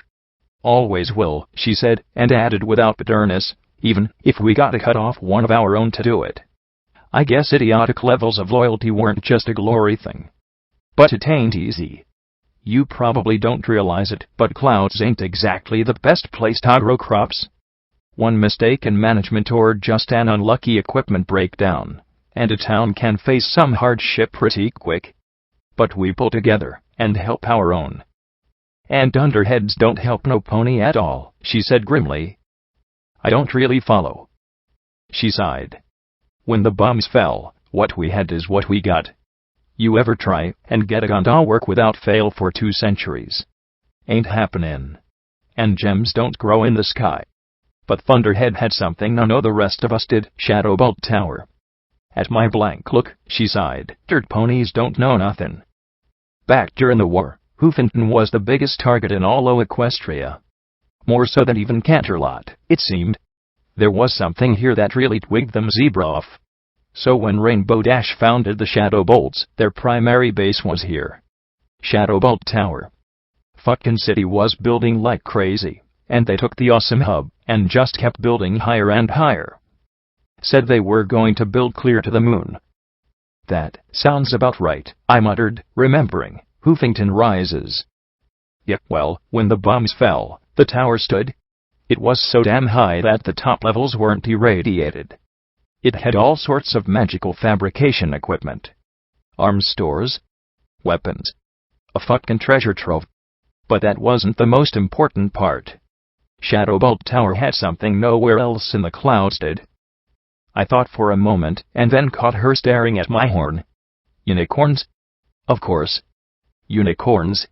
After all, Minty Fresh had been working with them. She nodded slowly. The tower's arcane science and technical staff pretty much all made it to the top of the tower before they died from the radiation. And they've been helping Thunderhead ever since. A fertilization talisman burns out. A unicorn can fix it. Need new beam weapons? A unicorn can make it. Cloud-damned hornheads keep Thunderhead sitting pretty. But they're still a member of the Enclave, right? Technically, she said with such disgust that I doubted it was more than a formality. To listen to them, they're the most important member. But the thing is, they don't just help the rest of us. Heck no. They'll trade talismans for favors. Extra food for favors. Technical assistance for favors. All them favors add up to a right comfy lifestyle for them, and a downright shitty deal for the rest of us. So why doesn't the Enclave do something about them? Tried. She huffed softly. Nearly went to war to take the tower. Don't know the details at all, it was my grandma's time. Finally, there was an agreement made.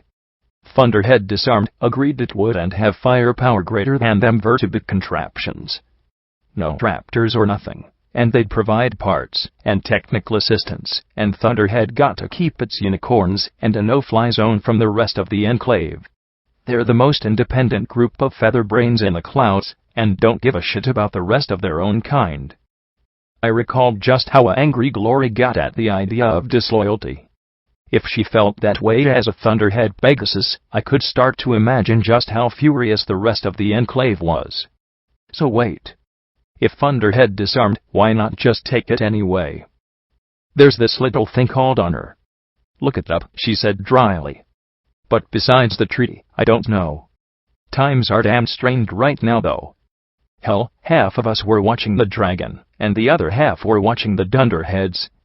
Now they're pulling this volunteer crap, violating some of our most basic rules and laws. All 'cause they can. She tapped her hooves on the tabletop. It ain't gonna end well. I had to agree with that. Any chance your folks will come for you? She looked at me in confusion. I mean, are they really just going to leave you here? She definitely didn't like thinking of this. If it was anywhere else, I'd probably be tracked down, extracted, questioned, and hopefully put in decan. And you'd be questioned, she added, reminding me we weren't exactly on happy terms. Unfortunately, I'm an everypony in the no-fly zone, and now everything's political. If the dunderheads got their hooves on me, she suddenly blinked. Oh, horse apples. What? I blinked, and rose to my hooves. Can they track you? I gotta get this off me. I got to get out of here right now. They're probably on their way. Twister shouted, as she started to disconnect the seals of her armor. Can't you just deactivate whatever they track you with? I asked, wondering how the any pony was supposed to get in and out of that getup. Maybe. The transponder's there, she said, as she reached back and opened a panel on her flank.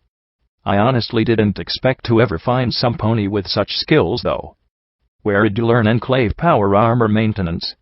She asked, as I moved to her side. She blinked as I loaded around into the shotgun. The blast of buckshot knocked her right off her hooves with a shower of magical sparks, sending her rolling across the aisle. I didn't, I confessed, as she lay there groaning. You okay? Dirt ponies suck, she groaned. Yep. Did it work? I asked, as I looked at the smoking arcane devices. It sure smelled disabled. You almost took off my leg, you idiot. She groaned, as she stood and looked back at the wreckage. Yep, but we got to move. Thunderhead probably already sent a team the second we left that point. Can't believe I didn't think of it sooner. All this damn dirt's making me stupid, she said, as she started for the door. What will they do? I asked, and she gave me a scared look back. They wouldn't kill you, would they? Dunno. Every Enclave pony recovered by Thunderhead ain't right afterwards. I don't want to find out, she replied nervously, as she looked around. Something knocked faintly against the roof. It wasn't much of a noise, but we were both jittery and my mane was itching like crazy. Quick, out the back! I shouted, and we rushed to the back door. I nearly tripped in astonishment. One of the bulbous, armored vertebrates has hanging directly overhead. It must have bumped the building while coming in. Any second now, Pegasus soldiers would come spilling out the rear hatch. If they didn't decide to just use the autocannons. I sprinted for the trees, jumped the ditch running along the side of the donut shop, and ran into the deadwoods as Twister glided almost even with the ground in front of me. We put a few dozen more trees between us and them. Twister paused and canted her head. They're broadcasting for me to come out. Says they're here to extract me. She spat to the side. In a pig's eye. Does your armor have an eyes for word sparkle? I asked, looking up. Yup. Great. So an errant glance in our direction would give us away. Now we really had to get moving. Leastways it does when the visor's not all shot up, she added, looking at me sharply. You were trying to arrest me, I countered. You were dealing with that dragon, she snorted. I rolled my eyes as I ducked under a branch. It was just a friendly visit. Hi. How are you? Nice gems you have here. That's all, I said with a smile. She looked at me sharply. Oh, yeah. Just by neighborly with your local dragon. What, I should be a jerk to something that can eat me? I countered. I might be stupid, but I'm not that dumb. Then a red beam lanced down so close to the front of my nose that I nearly went cross-eyed looking at it. Not smart enough to shut up and keep running, though. I shouted as I pulled out Dora's rifle and hit SATS. 3 rounds to the head, and I bucked my dumbass brain for forgetting I had hollow points loaded. The rounds shattered off the armor. Her crimson beams were definitely more effective as the Thunderhead Enclave peeled off out of her line of fire, their armor smoking and crackling from the damage. I loaded the rifle for more armor-piercing rounds. Damn, they're on us now. She glanced at me. Only chance for you is to get out of here. Not happening. She arched her brows skeptically. You don't owe me anything. Quit being so damn stubborn and get. I'll fly circles around these buzzards before they shoot you out of the sky, I added for her. I got you into the mess. If I had just shot you in the head, none of this would have happened, I said, as I tried to track one of the red bars from behind us. More red bars ahead of us. Damn, did a second vertibic arrive? Then I glanced over and saw her incredulous look. Well, you'd be dead and all, but still. One twig mare, she chuckled as she strafed the sky. Then I frowned. Not of Enclave behind us, but I raised the scope in time to see a raggedy pelt, leonine fangs, and a scorpion tail, though the trees. New plan. Back to Pony Joe's. Plan. How you figure that's a plan? She asked in bafflement. That's not a plan. It's a direction. I fired the rifle, aiming for the manticore's flank. It let out a roar that was echoed by the rest of its skin. Meanwhile, I was running straight for the Thunderhead Enclave behind us. See? Plan. I laughed as the beast closed in. The whole pride, or flock, whatever, of manticores was fast on our heels. Twister stared at me in wild-eyed amazement. You're plumb loco is what you are. The Thunderhead Enclave seemed to share the sentiment as they stared at us racing past. Then the snarling, stinging beasts were upon them. The animals seemed to take particular aggravation with the vertebrae, latching on with their claws and scratching at the armor in an attempt to get at the Pegasi within. With both enemies more interested in shooting at each other, we raced south towards Megamart. That was insane. Absolutely crazy, Twister said, as we trotted towards the overpass between us and Megamart. My treacherous body was already giving me a doozy of a headache. Oh, alcohol, why must you hurt me so? It worked, didn't it? I asked with a shrug. You could have got a shot. Or 8. Or shot while getting 8. She pointed out crossly. I smiled and shrugged. Yeah. But I didn't. Things just sort of work out, or they don't. And I do my best to live with the mistakes, the really big and terrible mistakes. My whole body shuddered with the force of my yawn. Sweet Celestia, I'm tired. I need a few hours sleep or a few more bottles of Budweiser. Is this life on the ground? She asked, as she looked at the stunted and gnarled trees. This your first time down here? I asked her. She looked a little sheepish and nodded. I sighed and gave a wistful little smile. Pretty much. The Wasteland breeds trouble like rat roaches. And Hoofington breeds them like bloat sprites on a dead pony. Thing is, I've also come across things so beautiful they almost hurt. Like the sound of a church full of children singing. Or seeing slaves freed from bondage. That really struck me. Or finding a pony's personal treasure 200 years after they died. I saw her looking at me oddly, and smiled a little. I know, it sounds a little bit corny, but if the wasteland was nothing but pain and suffering, eventually you'd get numb to it all. It has just enough good to be worth fighting for. And to really make you feel the horrible parts. I yawned again, and put on DJ Pond 3. Pretty soon, I'd be sleepwalking at this rate. There was a crackle, and suddenly an old buck cackled around us, making my whole body shiver. She's getting awfully big, Mari. Who's a big pony? Yes, she is. Yes, she is. What the hey?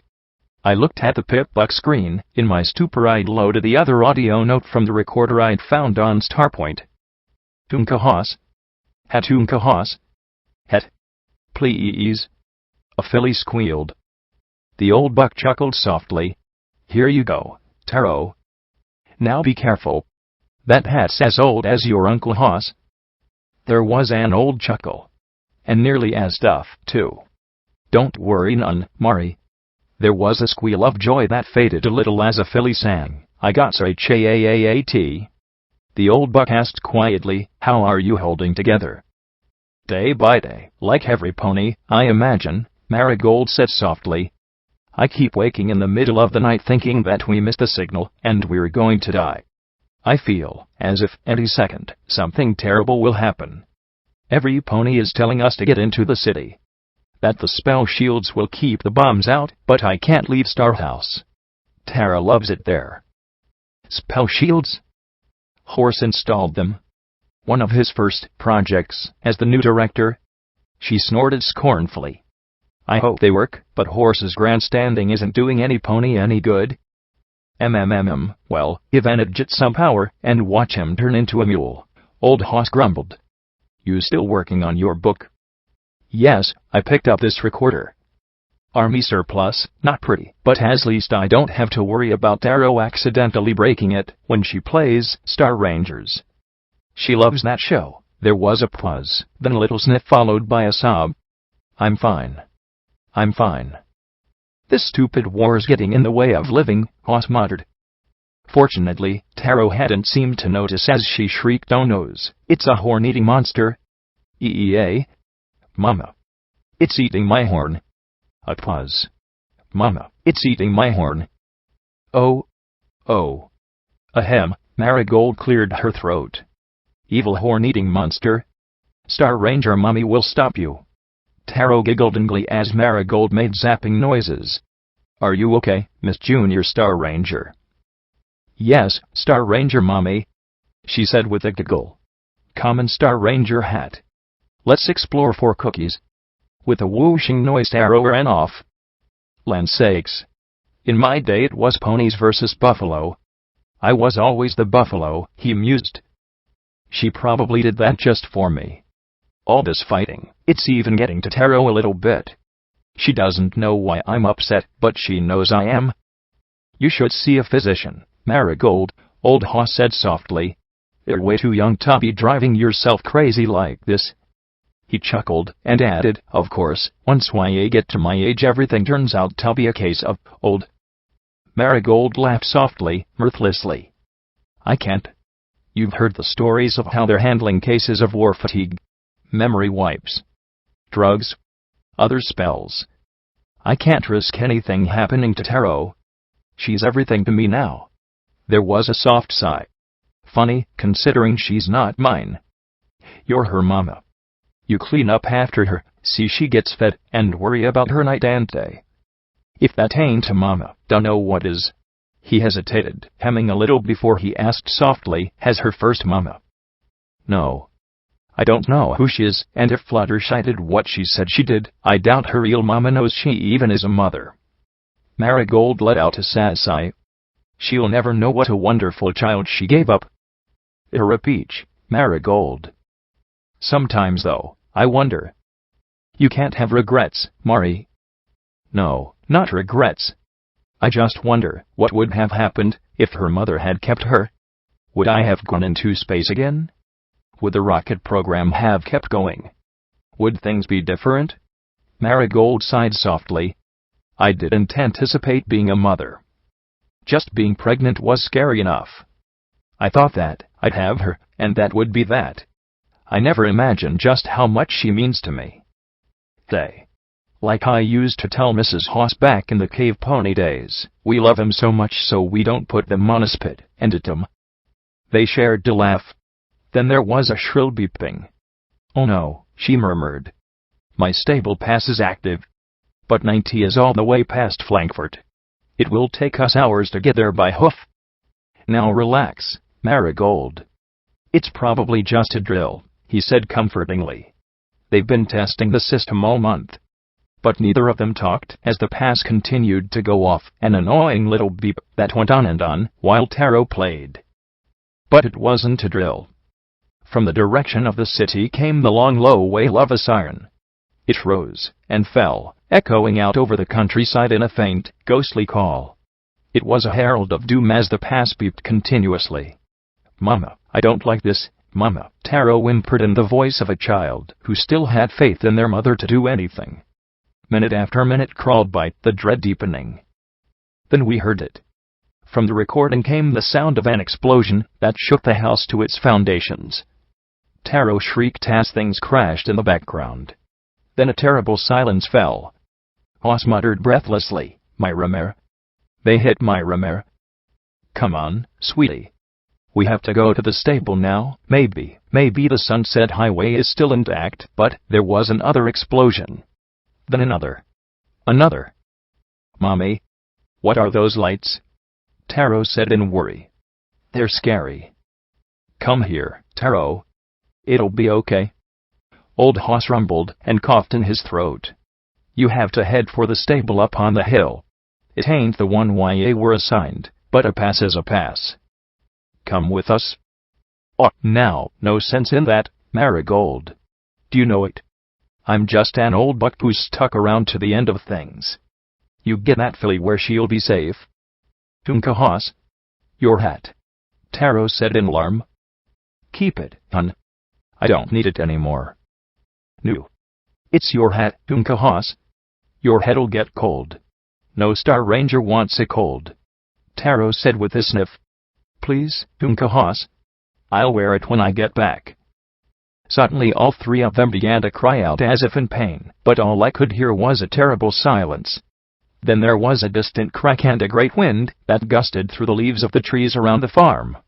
Distant cries and wails sounded through the night, growing and falling and building as the survivors ran through that horrible time. Old Hoss murmured softly, "Princesses, Hoofington, what happened? What was that screaming?" "A bomb inside the shield. They must have smuggled one inside. Oh, sweet Celestia. You go, Marigold. Hurry. Just follow all those ponies. You see to your little one. Thank you. No regrets, Marigold. You just do better than those idiots that caused this mess." "Goodbye," Marigold whispered. "Come on, Taro. Stay close, Wunny. We need to get to our new home in the stable. Bye, Hoss. I'll see you soon." "Luna protect us, I hope not, sweetie," Hoss said quietly, and faintly I heard the old buck murmur, "Guess I'll see you soon, Smith." The recording turned to static before it cut out completely. That was what it sounded like when worlds ended. 1 second, you're playing Star Rangers with your foal, visiting a friend. Then you're giving your child away to a complete stranger in the knowledge that she'd die otherwise. I felt shivery all over. What were the odds that the bombs would drop on that day, when they were visiting the farm? If they'd been in Starhouse, they would have gone to the doomed stable 90. What were the chances they'd run across Cardtrick, who'd take her in as her own? What was the chance that I'd have found this recording when I was so desperate to pull the trigger? How could I have been that much of a fucking idiot? I'd never kill myself now. I might want to, but I'd never be able to throw away a life that was the product of those extraordinary circumstances. The odds were nothing less than miraculous. And I'd almost thrown it all away. I might have thrown away my friends in that moment of horrible weakness. "Thank you, Marigold." "Hoss." Fluttershy. "I can't believe that's what it was like," Twister drawled, looking down at my pip-buck in astonishment. "I mean, we hear about the emergency broadcast and the great recall in school, but hearing those bombs go off, they talked about a scream. What was that?" "I don't know," I replied, looking at the lavender Enclave pony. "I didn't hear anything." "Hoofington must have been packed when the bombs went off, if folks thought magic shields would keep him safe," she mused aloud. "But it looks like the only thing that worked was closing the sky." "Yeah. War's over now, though. You can open it back up again," I muttered as more fast drops of rain started to fall. Her ears drooped a little. "Not an option, sorry to say. We need every bit of cloud we can get for food." "Sorry." She looked out at the dreary landscape. "I never thought it'd look like this, though." I looked at her. This was how Pegasus became Dashites. I could see the guilt on her face. She might have thought it necessary, but she didn't think of it as right. "Can I ask you a question?" She looked back at me coolly, but curiously. Why didn't you just fly off and leave me back at Starpoint? She opened her mouth, then closed it again. I've been out of basic for 2 years now, she said. You know how much action I've seen. 0. We fly around, do our formations, shoot target practice, and play the occasional war game. And we're told it's all for our people. She took a deep breath. Fact is, that was the first fight that felt like the good fight. She kicked a muddy clod. Like I said. Dirt's making me stupid. Then the Enclave found us.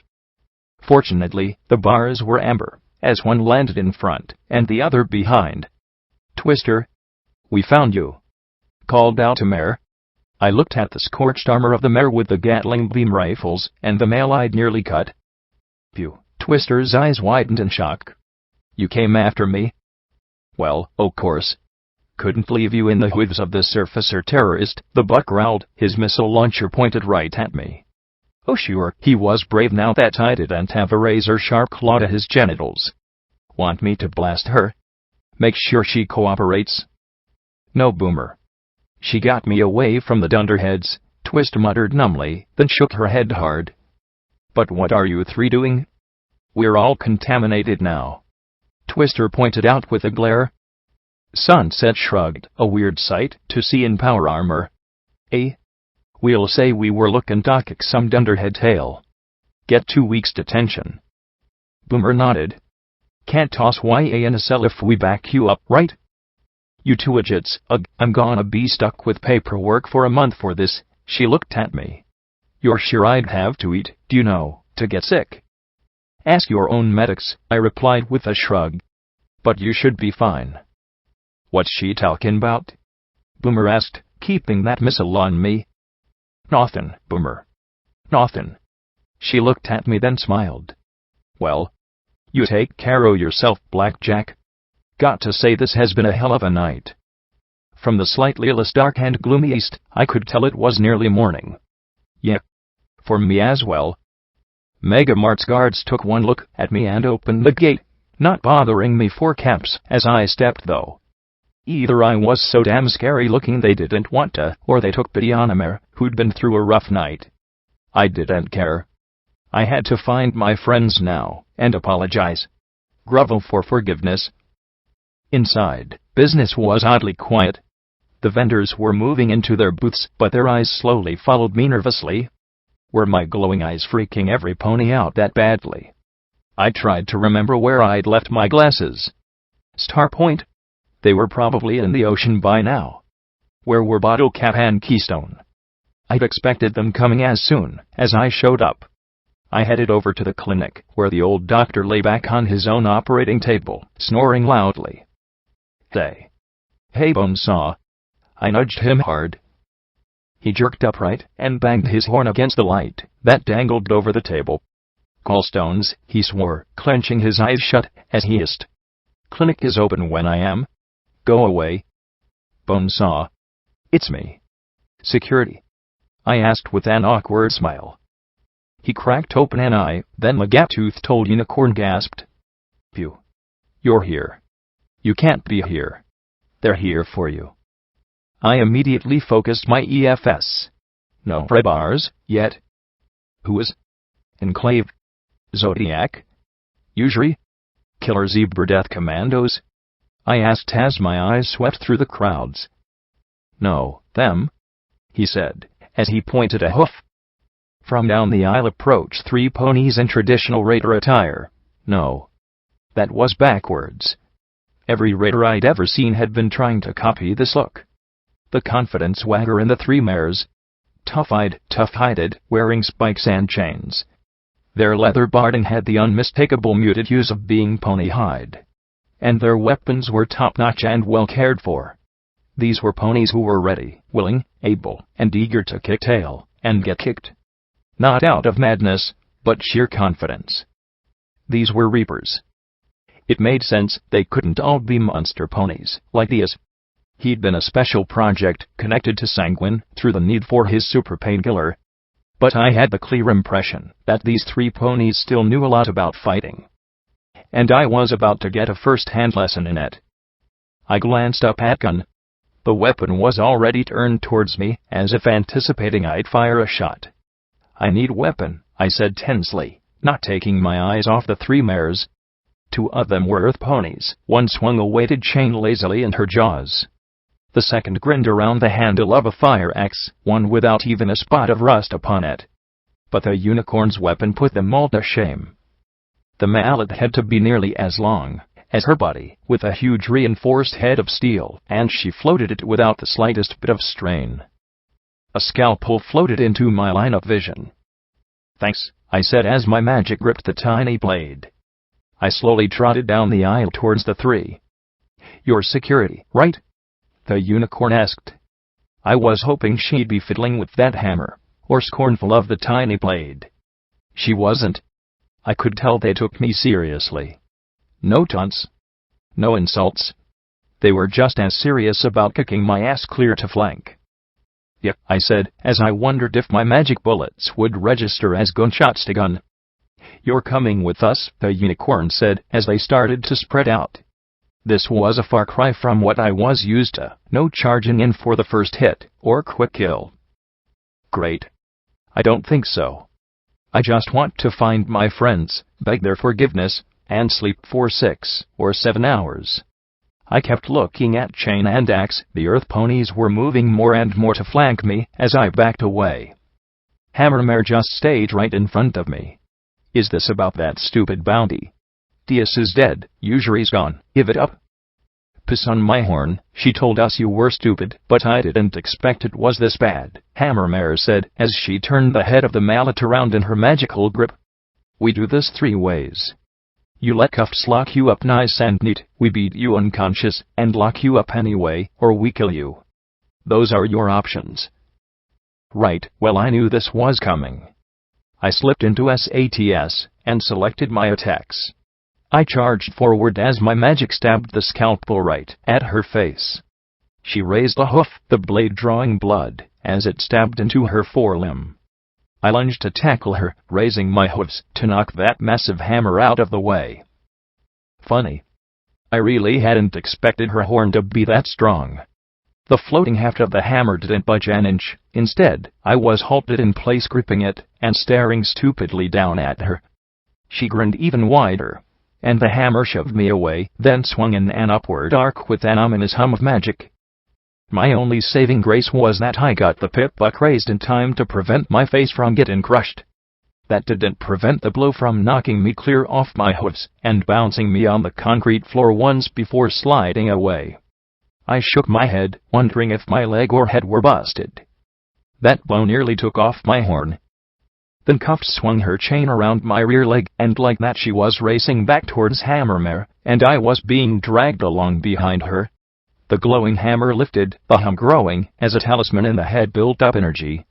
I did the only thing I could, and rolled to the side, the taut chain cutting underneath Hammermare's hoofs, and knocking her down atop me.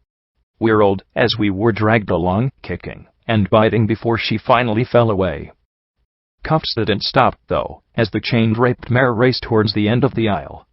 She snapped around the corner, swinging hard, and I wailed as I was slammed hard into a stack of scrapped generators. Then she was off again, dragging me back towards the other 2. Hammermare raised the powered mallet for another blow, and Fire Axe likewise readied the sharpened spike on the end. "Enough of this," I shouted, as I curled up and sent 3 magic bullets right at Cuff's rump. One caught her square in the flank, and she staggered enough that I was able to hook my forehooves on a heap of scrap. With a jerk, the chain around my rear leg went taut and Cuffs fell to the ground. I did not like that pop in my rear knee, nor the pain that radiated from it, though. I pulled myself to my hooves, watching Hammermare charge. I shook off the chain before it could be yanked again. The bullet spell hadn't triggered gun, but seeing how tough these 3 were, I wasn't sure it'd be enough to drop them. What I needed was a decent weapon. Fortunately, Fire Axe had one. My horn flashed, trying to twist it out of the Reaper's mouth. To my shock, she grit her teeth and fought me. And that hesitation gave Hammermare the opening she needed. The mallet slammed into my side, and I felt several ribs snap as I once more slid all the way to Bonesaw's clinic. I opened my mouth and gasped, then coughed a mouthful of blood over the floor. The old buck stared, as he backed away, not getting involved in this fight. I couldn't blame him. But he did have medical supplies. "Bill me," was all I choked out before yanking open his cabinet, grabbing an ampule of grey sludge, and injecting it into my side. At once, I felt the disgusting regenerative potion at work, as the hydra mended my ribs, and did whatever other damage it was doing. I chowed down a buck and injected a Med-X, for good measure, before slugging down his freshest healing potions. I rose to my hooves and faced the three. My eyes felt like they were glowing like the fires of hell. Okay. You three are between me and my friends, and I am fucking sick of it. The sensation of my knee being pulled into place made my stomach churn. Hammermare looked a little surprised that I still had some fight in me, while Cuffs and Fire Axe backed away a few steps. I charged at the unicorn, who readied herself, hammer held parallel to the ground, before her like the first time. I leapt, and hooked my forehooves around the handle. As before, it didn't budge, which let me swing my rear legs up and smash both my rear hooves into her face with almost as much force as her mallet. She reared and fell back, as I flipped in the air, and grabbed the mallet from her fall to wring magical grip with my own magic. She had just enough presence of mind to lift her hooves and catch the hammer on them rather than her chest, but from the crack, I knew I wasn't the only pony who'd need Hydra after this fight. Fire Axe and Cuffs didn't abandon Hammermare, though. The Red Earth pony swung the axe with swift and sure cuts that had me dancing back, as I countered with massive blows of the heavy hammer. I wasn't quite as strong as Hammermare, but at least I was holding my own. Or at least I thought I was when Cuff's chain whipped around my throat and went taut. The chain yanked me back, making me rear up as I struggled to defend myself against Fire Axe. The heavy metal axe had slammed against my gut and blasted the breath from me. Levitating the hammer, I swung wildly behind me. There was a dull thump as I connected with something, and the chain relaxed enough for me to suck a gasp of air. Fire Axe charged in while she still had the opportunity, but I slammed my forehooves hard against her face, knocking her to the floor. "Hey security! What's soaking wet and clueless?" a mare called out above me. I looked up in time to get a bucket of water, bucket included, dumped on my head. "Your face." She snickered, then hit me so hard that I was knocked bouncing across the floor again. I pulled the bucket off and looked up at a yellow Pegasus with sweeping golden hair and a decidedly bitchy grin on her face. Arcane devices on each of her hooves sparkled with energy similar to Hammermare's super sledgehammer. "What the fuck?" She laughed as her blue eyes looked down at me. "Oh, do you want me to kiss it and make it all better?" Her wings snapped, and she slammed the sparkling power shoes against my face with another blast of magical energy. I brought up SATS and tried to blast her with magical bullets, but 2 missed, and the remaining 2 didn't do enough to take her out completely. Oh goddesses, did my horn ache right now? Butterflies with razor blade wings, that was a new cutie mark. Then she was smashing her hooves against me again and again as more reapers showed up. "Kiss. Kiss. Kiss." She shrieked with glee. "Don't you just love me?" "Psycha shy," snapped a familiar voice from the end of the aisle. I groaned as I sat back up again. Rampage slowly approached with a solemn look on her face. "That's enough. She's weak. She's useless," the yellow Pegasus said in disgust as she landed beside my friend. "We should just take back her head. She's fine." "You just caught her at a bad time," Rampage said softly as she knelt and looked me in the eye with a sad smile. "Say, Blackjack. Everyone's okay. Nervous, but okay. I'm really glad you made it back all right." I lay back, my head spinning after Psycha Shy's beating. "Rampage, what's going on?" She sighed softly. "Bad news. We're at war, and you've been crafted," she said, as she looked down at me. "Welcome to the Reapers, Blackjack. Footnote, level up. New perk added, terrifying presence. When you've got that shooty look going, you can make lesser enemies run in terror, and balk greater opponents. Huge thanks to Cut for creating Fallout Equestria. to Huns and Bronode for making this worth reading, and to every pony that keeps me slogging through chapter after chapter.